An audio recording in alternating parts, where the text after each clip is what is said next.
আমি আমার এলাকার এমন একটা জায়গায় আসছি, আমার পিছনে যে ঘরটা দেখতেছেন, এই ঘরের বাবা মা দুইজনই মারা গেছে। মা মারা গেছেন অনেক আগে, বাবা মারা গেছেন অল্প 10 দিন হয়েছে। কিন্তু যে জিনিসটা আমি আপনাদেরকে দেখাইতে চাই, এই ঘরে রেখে যাওয়া 7টা বাচ্চা, 7টাই হচ্ছে গিয়ে মেয়ে বাচ্চা। এই 7টা বাচ্চার সম্মানিত ভিউয়ার্স, আজকে যে ভিডিওটা দেখলে তোমাদের কলিজায় দাগ লেগে যাবে। ব্যারিস্টার সুমন ভাই এক বাসায় গিয়েছেন।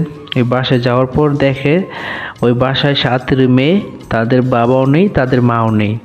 আমাদের মানবতার ফেরিওয়ালা ব্যারিস্টার সুমন ভাই, আমাদের মানবতা ব্যারিস্টার সুমন ভাই, আপনাকে ধন্যবাদ। আমার তরফ থেকে আপনার জন্য দোয়া রইল। তো সম্মানিত ভিউয়ার্স, এমন একটি ভিডিও ব্যারিস্টার সুমন ভাই সামনে নিয়ে আসলেন। তোমাদের দেখলে তোমাদের কলজা অবশ্যই নিশ্চিত আগুন জ্বলে উঠবে। তো পাশেই থাকো, শুরু করছি প্রথম থেকে অবশ্যই লাস্ট পর্যন্ত দেখ। কিন্তু যে জিনিসটা আমি আপনাদেরকে দেখাইতে চাই, এই ঘরে রেখে যাওয়া 7টা বাচ্চা, 7টাই হচ্ছে গিয়ে মেয়ে বাচ্চা। এই 7টা বাচ্চার ভবিষ্যৎ কি হবে, 7টা বাচ্চার দায় দায়িত্ব কে নেবে, এবং এদের সাথে একটু কথা বলতে চাই। আপনারা খেয়াল করে দেখবেন যে এই যে বাচ্চাগুলা, এরা হচ্ছে গিয়ে বাবার 7টা মেয়ে, 7টাই মেয়ে। এই যে এর থেকে সবচেয়ে ছোট বাচ্চাটা হচ্ছে গিয়ে যে কোলে দেখতেছেন, এটা হচ্ছে সবচেয়ে ছোট বাচ্চাটা। এখন আমি বলতে চাচ্ছি যে ওনাদের, আপনারা একটা জিনিস চিন্তা করেন যে হঠাৎ করে এরকম একটা পরিবারের যদি বাবা মারা যান, মাও না থাকেন, 7টাই মেয়ে বাচ্চা। আপনারা ব্যারিস্টার সুমনের অনেক ভিডিও দেখেছেন, কিন্তু আজকের ভিডিওটা খুবই হৃদয় বিদারক একটা ভিডিও হতে চলেছে, যে ভিডিওটি মুহূর্তের মধ্যে অনেক মানুষ দেখে ফেলছে। সমাজ ভিউয়ার্স, আজকে আপনাদেরকে ব্যারিস্টার সুমনের একটা মানবিক কাজ দেখাবো, যে কাজটা দেখার পর আপনার শরীরের লোম দাঁড়ায় যাবে। কেন বললাম কথাটা? একটা পরিবারের যখন বাবা মরে যায়, মা মরে যায়, এবং সেই পরিবারের যে সন্তান থাকে 7টার, 7টাই যদি মেয়ে সন্তান হয়ে থাকে আর তার কেউই না থাকে, তখন সেই পরিবারটার কি অবস্থা হয়? এই জিনিসগুলো হয়েছে ব্যারিস্টার সুমনের অঞ্চলের মধ্যে, তার এরিয়ার মধ্যে এই ঘটনাটা ঘটেছে। সমস্ত ভিউয়ার্স, তার নির্বাচনী এলাকায় যখন এরকমটি ঘটনা ঘটেছে, এটা তো ব্যারিস্টার সুমন মানবতার ফেরিওয়ালা, সে কি বসে থাকবে এটা শোনার পর? জীবনে তার কানে চলে যায়, এবং তৎক্ষণাৎ তিনি চলে আসেন সেই বাড়িতে, এবং আসার পর তিনি দেখেন যে প্রত্যেকটা মেয়ে পড়াশোনা করতেছে, প্রত্যেকটা মেয়ে ভালো একটা লাইনে রেখে বাবা মা এই দুনিয়া থেকে বিদায় নিয়েছে। এবং এটা শোনার পর ব্যারিস্টার সুমন কি কার্যক্রম করলেন, চলুন আমরা ভিডিওতেই দেখি। আমাদের প্রিয় মানুষ ব্যারিস্টার সুমনের কাজ আমরা ভিডিওতেই দেখে নেই, আসলে তিনি শেষমেশ কি করলেন। সমস্ত ভিউয়ার্স, আজকে ভিডিওটি অবশ্যই যদি ভালো লাগে, ভিডিওটিতে একটি লাইক এবং কমেন্ট এবং সাবস্ক্রাইব করবেন, এবং আমার এই ভিডিওর পিন কমেন্টে আমার YouTube channel, second YouTube channel link থাকবে, সেখানে গিয়ে আপনারা আমার সেকেন্ড চ্যানেলটিকে সাবস্ক্রাইব করে বন্ধু হয়ে পাশে থাকবেন। তো বন্ধুরা, চলুন আমরা সেই ভিডিওটি একটু দেখে আসি, তারপর কথা হবে এই ব্যাপারটা। দেখতেছেন, এই ঘরের বাবা মা দুইজনই মারা গেছেন। মা মারা গেছেন অনেক আগে, বাবা মারা গেছেন অল্প 10 দিন হয়েছে। কিন্তু যে জিনিসটা আমি আপনাদেরকে দেখাইতে চাই, এই ঘরে রেখে যাওয়া 7টা বাচ্চা, 7টাই হচ্ছে গিয়ে মেয়ে বাচ্চা। এই 7টা বাচ্চার ভবিষ্যৎ কি হবে, 7টা বাচ্চার দায় দায়িত্ব কে নেবে, এবং এদের সাথে একটু কথা বলতে চাই। আপনাদেরকে দেখাইতে চাই যে রাষ্ট্র কখন দায়িত্ব নেওয়া উচিত, আর প্রকৃত গার্জিয়ান বা প্রকৃত অভিভাবক তো রাষ্ট্র হওয়া দরকার, সরকার হওয়া দরকার। কিন্তু আমাদের দেশের বাস্তবতা কি? কেন বাংলাদেশে মানুষ মেয়ে বাচ্চার চেয়েও খুব সবসময় চেষ্টা করে যেটা ছেলে বাচ্চা হওয়ার? মেয়ে বাচ্চা হইলে কি কি অসুবিধা হয়, এটার একটা উদাহরণ আপনাদেরকে দেখাইতে চাই। আর এদিকে আসেন, একটু দেখবেন এই ঘরের মধ্যে আমরা ঢুকলাম। এখানে আপনারা খেয়াল করে দেখবেন যে এই যে বাচ্চাগুলা, এরা হচ্ছে গিয়ে বাবার 7টা মেয়ে, 7টাই মেয়ে। এই যে এর থেকে সবচেয়ে ছোট বাচ্চাটা হচ্ছে কি যে কোলে দেখতেছেন, এটা হচ্ছে সবচেয়ে ছোট বাচ্চাটা। এবং আমি আপনাদের তাদের মুখ থেকে শুনাইতে চাই যে হঠাৎ করে বাবা মারা গেলে একটা পরিবারের কি অবস্থা হয়। এখানে তুমি কথা বলবে, কে? তুমি বলবা? আচ্ছা বলো, তোমরা কয় ভাই বোন? একটু বলবা, এদিকে তাকাই বলো। হ্যাঁ, 7 বোন মিলে। তোমরা তো পড়াশোনা করতেছো সবাই। তোমার বাবা মারা গেছেন কবে? রবিবারে মারা গেছেন। এখন তোমাদের জীবন চলে কিভাবে বা চলবে কিভাবে, এটা কি চিন্তা করতেছো তোমরা? কি চিন্তা করতেছি বলতে, এখন চাইতেছি যদি কোনো জবটা হয়, তাহলে আমার এতগুলো বোন আছে, তাদের দায় দায়িত্ব নিতে পারবো। তুমি কি বড় বোন? জি না, আমি মেজো। আপনি সবচেয়ে বড় না? আপনার তো বিয়ে হয়েছে না?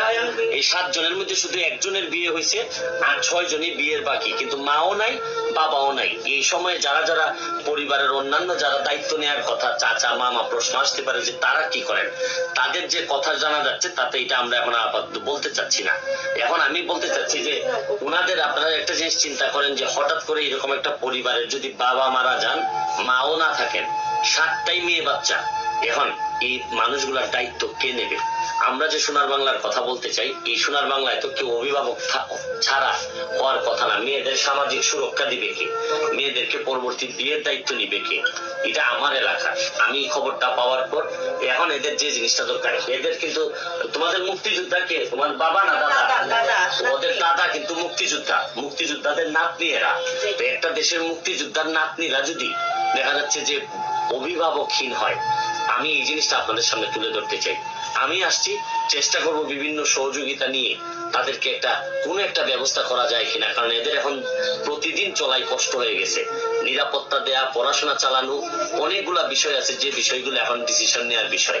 আমি যে জিনিসটা আপনাদের সামনে আনতে চাই যে রাষ্ট্র কখন আমাদের দেশে অভিভাবক হবে, কখন এরকম একটা পরিবার থেকে বাবা মারা যাওয়ার পর দায়িত্ব নিবে রাষ্ট্র। যতদিন পর্যন্ত রাষ্ট্র এইসব দায়িত্ব নিতে না পারবে, কোনো না কোনো ভাবে ব্যর্থ হবে, সেরকম ভাবে দেশপ্রেম মানুষের কখনোই হবে না। আপনি লন্ডন আমেরিকাতে দেখেন, বাবার প্রয়োজনই পড়ে না। রাষ্ট্র বা প্রেসিডেন্টই এখানে বাবার পরিচয়, এবং বাবার যে দায়িত্ব এটা রাষ্ট্রই পালন করে। আপনারা দেখেন এই বাচ্চাগুলা বা এই মেয়েগুলা মোটামুটি পড়াশোনা করে গেছেন। সবচেয়ে তাদের বাবার যে সবচেয়ে বড় গুণটা ছিল, এটা হচ্ছে সবাইকে মোটামুটি পড়াশোনা করেছেন। তুমি তো মনে হয় বিয়েতে পড়ো না? ডিগ্রি পড়ে। আর তোমার বোন কিসে পড়ে? মানে একজন ডিগ্রিতে পড়েন, একজন ইন্টার পাস করছেন। সবাই মোটামুটি পড়াশোনা এবং শিক্ষিত। তাদের শুধু এখন দরকার একটা চাকরি অথবা একটা সংস্থান। কোনো না কোনো ভাবে এরা বেঁচে থাকতে চায়, সম্মানের সাথে বেঁচে থাকতে চায়। এবং এদের যে দাদা যিনি মুক্তিযোদ্ধা ছিলেন, তারা বিশ্বাস করে যে এই দেশের জন্য তারাও কিছু করতে চায়। এই আলাপগুলো ওনারা আমার সাথে করেছেন। আমি আপনাদের সামনে আমি চেষ্টা করব তাদের পাশে দাঁড়ানোর। যদি কেউ পাশে দাঁড়াইতে চান কোনো একটা চাকরি দিয়ে বা কোনো না কোনো ভাবে, এটা হচ্ছে গিয়ে চুনারঘাটের আমাদের 8 নং ইউনিয়ন, সাটিয়াজুরি ইউনিয়নের সুন্দরপুর বাজারের পাশে এদের বাড়ি। মুক্তিযোদ্ধার একটি বাড়ি। এই বাড়িতে আমি আশা করি কোনো না কোনো কেউ সহযোগিতার একটি আশ্বাস নিয়ে আসবেন, এবং এইভাবে আমরা বাংলাদেশটার একজন আরেকজন টেনে নিয়ে সামনের দিকে নিয়ে যেতে পারবো। ত্রাণ দিতে আসছিলাম। ত্রাণ দেওয়ার এক পর্যায়ে মানিকপুর ইউনিয়ন চকরিয়া, কক্সবাজারের চকরিয়া, এখানে একজন ভদ্রলোক আমাকে বললেন যে চলেন আমার 1 কাপ চা খেয়ে যান। তো চা খেতে গিয়ে ওনার বাড়ি দেখে মনে হইলো যে আপনারা বাড়ি দেখে বুঝতে পারতেছেন যে ওনার ধনী বলার সুযোগ নাই, হয়তো মধ্যবিত্ত বা নিম্ন মধ্যবিত্ত বলতে পারেন। কিন্তু এই বাড়ির ভিতরে গিয়ে দেখলাম যে অনেক কারুকার্য আছে, যেটা আপনাদেরকে সামনে বলার মতো, দেখানোর মতো যে আমাদের এলাকা বা দেশে গ্রামে গঞ্জে কি পরিমাণ ট্যালেন্ট আছে। এবং আরেকটা মজার বিষয় আপনাদেরকে বলি, ওনার এই হাতে যে দেখতেছেন সব হচ্ছে গিয়ে কাঠ। এটা একটু বন্ধ করে দেন। হ্যাঁ, না অসুবিধা, আমি দিচ্ছি। এটা হচ্ছে গিয়ে কাঠের, এবং কাঠের যে কত জিনিস উনি এখানে বানান এবং সংরক্ষণ করেন আপনাদেরকে দেখাইতে চাই। ও কাঠের সাথে সাথে আপনাদেরকে আরেকটা কথা বলতে চাই। একজন মানুষ তার ছেলে মেয়েকে কিভাবে শিক্ষিত করে। ঢাকা ইউনিভার্সিটিতে ওনার একটা ছেলে পড়ে হচ্ছে গিয়ে লতে পড়ে 17 হয়েছে ভর্তি পরীক্ষায়। আপনার মেয়ে ইংলিশে অনার্স মাস্টার্স করছে কোন জায়গা থেকে? ঢাকা বিশ্ববিদ্যালয় থেকে। ওনার ছোট ছেলেটা অনেক ছোট। আপনাদেরকে এখন ভিতরে নিয়ে আসি। এখানে আমাদের প্যারিসের মুখবার আমি মনির আমার মনোযোগ আকর্ষণ করে বলছে যে ভাই দেখেন, আমি খেয়াল করি না এই বিষয়টা, খেয়াল করে দেখেন যে একটা এরকম ওজোপাড়া গায়ে একটা মানুষ শুধু পড়াশোনারে গুরুত্ব দিয়ে তার পরিবারটারে কোথায় নিয়ে যেতে চায়। ওনার হয়তো টাকা বেশি নাই, কিন্তু চেহারার দিকে তাকাই দেখেন কি পরিমাণ মানে সুখী মানুষ। আপনাদেরকে দেখাচ্ছি, এদিকে দেখেন, এই যে এই শিকড়, পরিত্যক্ত শিকড় থেকে এই কি উনি বানাইছেন দেখেন। আপনি এদিকে আসেন, ওনার দেখেন এই যে সবগুলা জিনিস দেখো। এই যে ওনার যে এই ডাইনিং টেবিলটা দেখেন, টেবিলটা হচ্ছে কি ওনার এদিকে জানেন। আমার মনে হয় বেশি সময় যে বরাদ্দ পায়, আসলে তিনি যেভাবে কাজ করতেছেন তার এই বরাদ্দ কিছুই হবে না তার ফ্যামিলিগুলোর জন্য, তার নির্বাচনী এলাকার জন্য, সেটা আমি মনে করি। আমি মনে করবো সরকারের সবাই এই আবেদনটি জানা দরকার, অবশ্যই কনভার্সে জানিয়ে দিই, কারণ এই ভিডিওটা অবশ্যই ভাইরাল করবেন, যে সরকার যেন তাকে খুব বেশি পরিমাণের অর্থ দেয় এবং তিনি যেন তার এলাকায় খুব ভালো একটা উন্নয়ন করতে পারেন। তিনি তো কোনো টাকা নিজের পকেটে ঢুকান না, তিনি সব টাকা আসলে মানুষকেই দিয়ে দেন, এইভাবে সাহায্য করেন। আপনার বেশি সময় এরকম কাজ দেখে কেমন লাগতেছে অবশ্যই কনভার্সে জানিয়ে দিবেন। আজকের ভিডিও এই পর্যন্তই। চ্যানেল নতুন সাবস্ক্রাইব করুন, পাশে বেলটি প্রেস করুন। আল্লাহ হাফেজ। আমরা এমনই একজন এমপি চাচ্ছিলাম সংসদে, তো অনেকদিন পর আমরা ব্যারিস্টার সুমন ভাইকে পেয়েছি। বিশ্বাস করে সম্মানিত ভিউয়ার্স, ভিডিওটা দেখে এতটাই কষ্ট লেগেছে, মানে ধরে রাখতে পারি না বুকের কষ্ট। তো সম্মানিত ভিউয়ার্স, অবশ্যই তোমরা ব্যারিস্টার সুমন ভাইয়ের জন্য দোয়া করবা, তিনি যে সবসময় গরিবের পাশে থাকতে পারে এবং কি থাকে। সম্মানিত ভিউয়ার্স, ব্যারিস্টার সুমন ভাইয়ের ভিডিওটা তোমাদের কাছে কেমন লেগেছে অবশ্যই কমেন্টস করতে ভুলবা না। অবশ্যই তুলে ধরবা তোমাদের মন্তব্য। সবাই ভালো থাকবা, সুস্থ থাকবা, আর দেখা হবে পরবর্তী আরেকটি ভিডিওতে।